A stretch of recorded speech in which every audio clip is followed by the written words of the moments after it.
In this video, we are going to cover a very important topic, that is optical isomerism. Optical isomerism क्या होता है?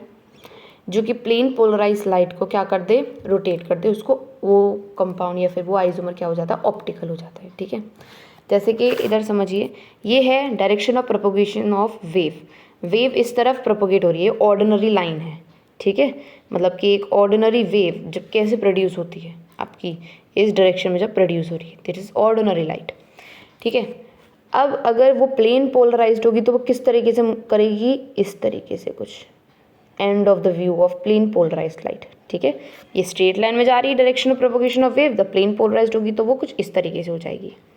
अब देखिए, जब प्लेन पोलराइज्ड लाइट होती है उसको पोलराइज्ड बनाने के लिए हम पोलराइज़र का यूज़ करते हैं। लाइक यहाँ पर एक ऑर्डिनरी लाइट है, ऑर्डिनरी लाइट है यहाँ पर आपकी। अब देखिए, पोलराइज्ड लाइट का क्या मतलब है, एक नॉर्मल लाइट में बहुत सारी वेव्स होती हैं, है ना, बहुत सारी वेव्स होती हैं आपकी, देखो आप देख सकते हो। अब यही वेव्स जब एक सिंगल वेव में कन्वर्ट हो जाएं कुछ इस तरीके से, तो ये हम इसको कहेंगे कि ये पोलराइज्ड हो गई है, तब हम कहेंगे कि ये पोलराइज्ड लाइट है। जैसे यहाँ पर एक ऑर्डिनरी लाइट है, अब बीच में पोलराइज़र आ गया। पोलराइज़र किस तरीके से वर्क करता है अभी आप वो मत समझिए, सिर्फ ये समझिए कि पोलराइज लाइट प्रोड्यूस होगी, उसके बाद क्या होगा। ठीक है, ये आपका पोलराइज, ये ऑर्डिनरी लाइट जब पोलराइजर से पास करती है तो पोलराइज्ड हो जाएगी, मतलब कि एक सिंगल वेव में कन्वर्ट हो जाएगी। अब एक सिंगल वेव जो होगी उसके एक्सिस ऑफ पोलराइजेशन कुछ इस तरीके से। ठीक है, अब यही यहाँ पर अगर आपकी पोलराइज्ड लाइट को हम दोबारा से एक ऑप्टिकली एक्टिव सैंपल में पास करवाएं, ठीक है, तो वो रोटेट करते हुए एक एनालाइजर से मूव करेगी, देन फिर उसकी रोटेशन जो है वो चेंज हो जाएगी। आपको इसमें क्या चीज़ ध्यान में रखनी है कि to convert a non polarised light या फिर unpolarised light to a polarised light we use polariser and analyser. ठीक है, और पोलराइज्ड लाइट कौन सी होती है, जिसमें सिर्फ एक वेव हो, और ऑर्डिनरी लाइट कौन सी होती है, जिसमें कि बहुत सारी वेव्स हो। आगे हम पढ़ते हैं, when a beam of monochromatic light is passed through a polarizer, monochromatic means इसमें सिर्फ एक लाइट की हो, ठीक है ना, या वाइट, ये रेड, सिर्फ एक लाइट की वेव्स हो, तो मोनोक्रोमेटिक लाइट जब पास होती है through a polariser such as a Polaroid lens और a device known as a Nicol prism. Nicol prism एक पोलराइजर ही है।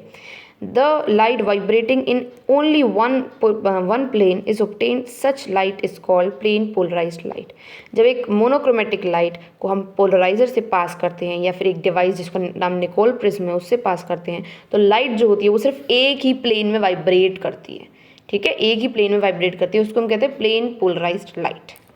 किस तरीके से, जैसे कि अगर कोई लाइट है आपकी, वो एक्स और वाई दोनों डायरेक्शन में आपके मूव कर रही है, तो अगर वो सिर्फ और सिर्फ एक्स डायरेक्शन में मूव करेगी तो उसको हम कहेंगे कि that light is polarised now, तो वो क्या हो जाएगी, एक प्लेन पोलराइज्ड लाइट मानी जाएगी। ठीक है ना, जब वो सिर्फ और सिर्फ एक ही प्लेन में वाइब्रेट करे, या तो एक्स प्लेन में, या तो वाई, या तो फिर जेड प्लेन में। ठीक है, मैंने इसको आपको इस तरीके से समझाया था, जब एक ही वेव आए, राइट, मैंने इसको कहा था एक ही वेव आए, इसका मतलब क्या हुआ कि एक ही वेव आए, इसका मतलब ये हुआ कि एक प्लेन पे वेव आए।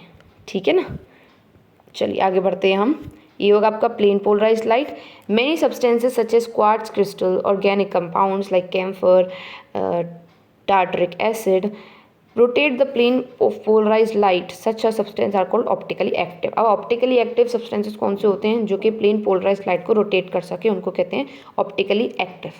तो ऐसे सब्सटेंस जो कि प्लेन पोलराइज्ड लाइट को रोटेट कर दें उसको हम कहेंगे क्या, ऑप्टिकली एक्टिव सब्सटेंसेस। इंस्ट्रूमेंट्स जो कि इस ऑप्टिकल एक्टिविटी को डिटरमाइन करने के लिए यूज़ होते हैं उसको कहते हैं पोलरीमीटर। क्या कहते हैं इसको, polarimeter. Is it clear? I hope आपको यहाँ तक समझ में आ गया होगा। एक और बार एक्सप्लेन करते हैं।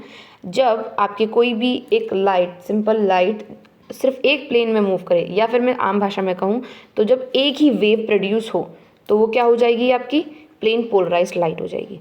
अब ऐसे सब्सटेंस जो कि प्लेन पोलराइज्ड लाइट को भी रोटेट कर सके, लाइक ये देखिए यहाँ पर रोटेट हो रहा था, ये ऑप्टिकली एक्टिव सब्सटेंसेस है। ठीक है, और ये यहाँ पर रोटेट कर दिया था ये वाली पहले वाली पोलराइज्ड लाइट को, तो ऐसे सब्सटेंस को क्या कहते हैं हम, optically active. And the instrument that are use for determining the optical activity उसको कहते हैं polarimeter. For the optically active compounds extent of rotation is alpha, depends upon the thickness of the sample. जितनी ज़्यादा thickness होगी उतना ही ज़्यादा क्या होगी, रोटेशन होगा। जब L is taken as a decimetre, is taken in the decimetre and C is taken in kilogram per decimetre cube, then rotation in degree is termed as specific rotation.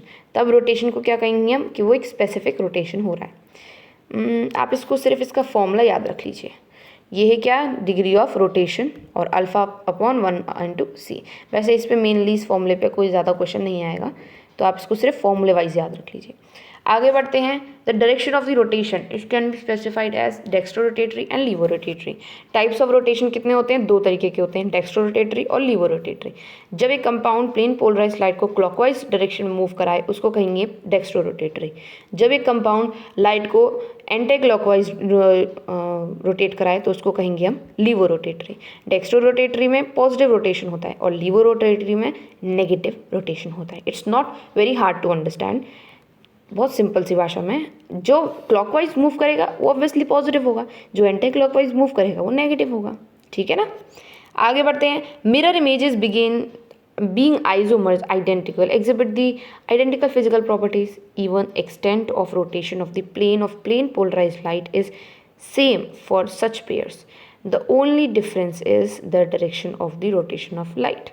अब mirror images जो होती हैं isomer होने की वजह से वो same physical मतलब कि आइडेंटिकल फिजिकल प्रॉपर्टीज़ कंटेन करती हैं, या फिर कह सकते हैं आइडेंटिकल फिजिकल प्रॉपर्टीज़ एग्जिबिट करती हैं। जब जो extent of rotation of plane polarise light भी कुछ इन पेयर्स के लिए एग्जिबिट होता है। ओनली डिफरेंस क्या है कि वो डायरेक्शन का चेंजमेंट होता है कुछ। नाउ कायरलिटी में क्या होता है, the molecules which are non super imposable on mirror image is said to be chiral and the term of chirality means showing handless। क्या मतलब है इसका नॉन सुपर इम्पोजिबल? देखिए जैसे कि एक कंपाउंड है आपका कुछ इस तरीके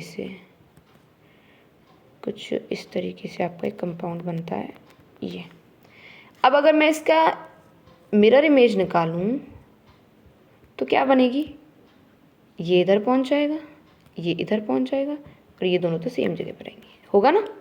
अब जब आप अज्यूम करिए कि सेकंड वाले कंपाउंड को उठा के आप फर्स्ट वाले कंपाउंड के ऊपर रख रहे हो, क्या ये आइडेंटिकल होंगे तब? नो, ये आइडेंटिकल नहीं होंगे, है ना। तो इसी चीज़ को एक दूसरे कंपाउंड को पहले कंपाउंड को दूसरे कंपाउंड पे रख देना और रख के चेक करना कि दे आर आइडेंटिकल और नॉट, इसी चीज़ को हम कहते हैं non super imposable. Non super imposable कैसे आया, क्योंकि दे आर नॉट आइडेंटिकल। तो ऐसे मॉलिक्यूल्स जो कि आइडेंटिकल नहीं होते या फिर कह सकते हैं which are non super imposable on its mirror image, अपनी मिरर इमेज पर रखते ही वो आइडेंटिकल ना हो, ऐसे मॉलिक्यूल्स को हम कायरल मॉलिक्यूल्स कहते हैं और इसको कायरलिटी कहते हैं, ठीक है। इस फिनोमेना को क्या कहते हैं, कायरलिटी। समझ में आया।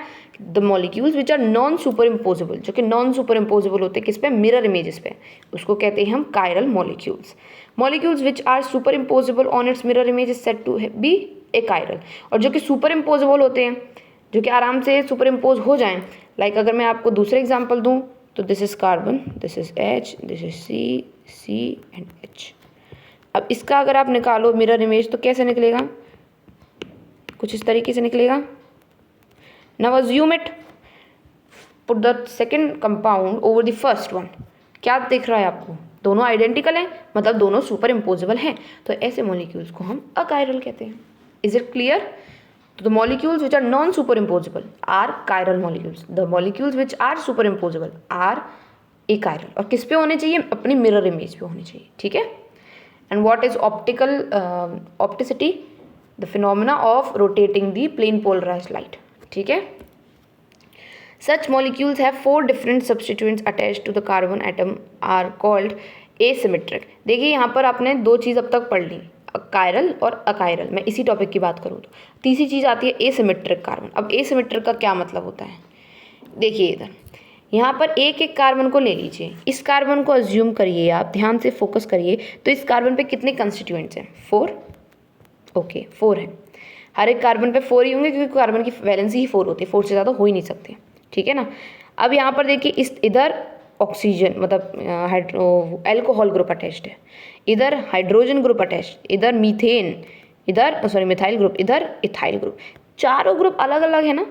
तो ऐसा कार्बन जिसके चारों तरफ अलग अलग ग्रुप अटैच हो, ऐसे कार्बन को हम एसिमेट्रिक कार्बन कहते हैं और यहाँ पर एक्सट्रैक्ट का साइन भी लगाते हैं।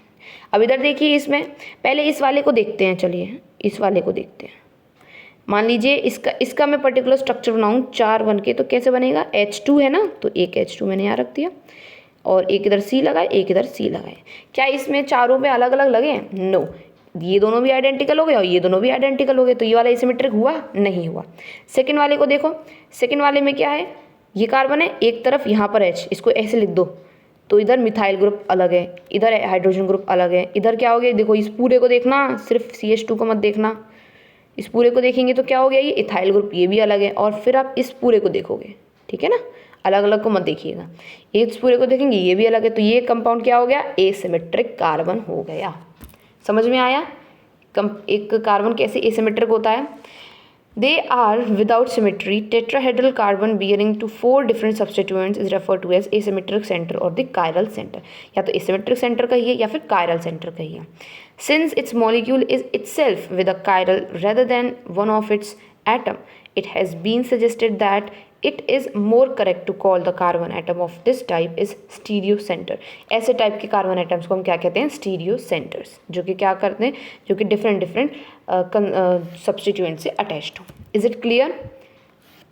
मैंने आपको ये ऑप्टिकल कंपाउंड जो ऑप्टिसिटी जो है बहुत अच्छे से समझाने की कोशिश करी है। आई होप आपको ये बहुत अच्छी समझ में आई हो। नेक्स्ट वीडियो में हम अनदर न्यू टॉपिक और अनदर इंपॉर्टेंट टॉपिक पढ़ेंगे, that is enantiomers. Okay, this is all for today's video. Thank you for watching this video.